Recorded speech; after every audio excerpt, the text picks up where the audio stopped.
Hello, I'm Victor Yalom, and I'm here today with Irvin Yalom, psychiatrist, author, and my father. My son.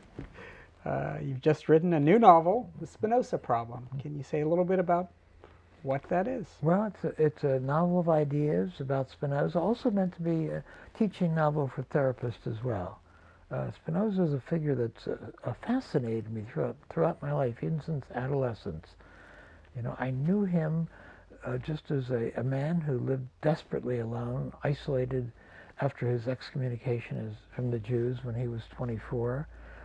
And yet he wrote books that really changed the history of the world. How so? Well, he introduced secularity into the world. He introduced biblical criticism. He paved the way for natural science, paved the way for the Enlightenment. It's quite a lot. It's quite a lot, and for the political democratic state as well. So he's fascinated me. And how did you get the idea to write a novel about him? Well, I always learn more when I either teach or write about something, and I had wanted to write a novel about him for quite some time, but to write a novel, you got to have a story.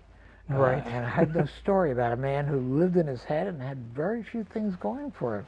No family dramas, no feuds, no car chases, nothing that filled a contemporary novel. So how did you get started? Well, the real change occurred for me when I went to visit his museum, and he had a large library in Holland that he had built up throughout his lifetime. And at that point, I learned that when the Nazis invaded Holland, they captured all of his works. They didn't destroy them. They didn't burn them. They were saved and found at the end of the war intact. That was curious. Yeah. I thought there's a story in there. And then I found out from a document written by the man who actually confiscated the books that they thought these books would be very helpful for the Nazis in solving the Spinoza problem for them. And the whole book hinges on that sentence, you know, that's in a Nuremberg document. You can find it on the web. So without giving away the whole punchline, can you say what the Spinoza problem Well, without is? giving away too much, you know, the Germans, of course, despised the Jews, thought they were inferior, thought they were parasitic, thought they should be exterminated. And yet, at the same time, the Nazis really revered the great German thinkers, the thinkers like Goethe and Hegel and Schelling and Schiller, all these men that the Nazis revered, and they all revered Spinoza. That's a big problem. That was a problem for the Nazis. That's a problem for the Nazis, right?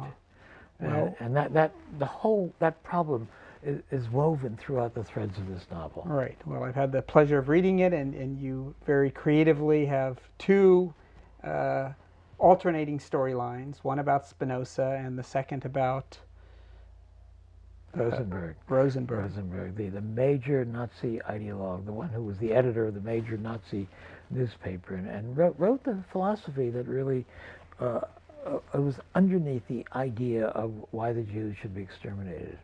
Right. And your other philosophical novels about Nietzsche and Schopenhauer, both, and all of your writings have themes of psychotherapy explicitly in them. And this book is a little different in that there are deep conversations going on, not all of them psychotherapeutic.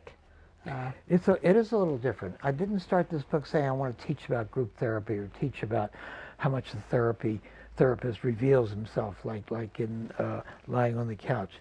But what I wanted to do was use a therapeutic lens to understand Spinoza's inner life, or understand the Nazis' inner life. And so I created a character in each of these two centuries that acted almost as a therapist. Right. And there's a lot in Spinoza's work that has relevance for psychotherapy. So that's what I was after in that. Good. Well, I think it's an interesting read for anyone interested in the world. All my children like it.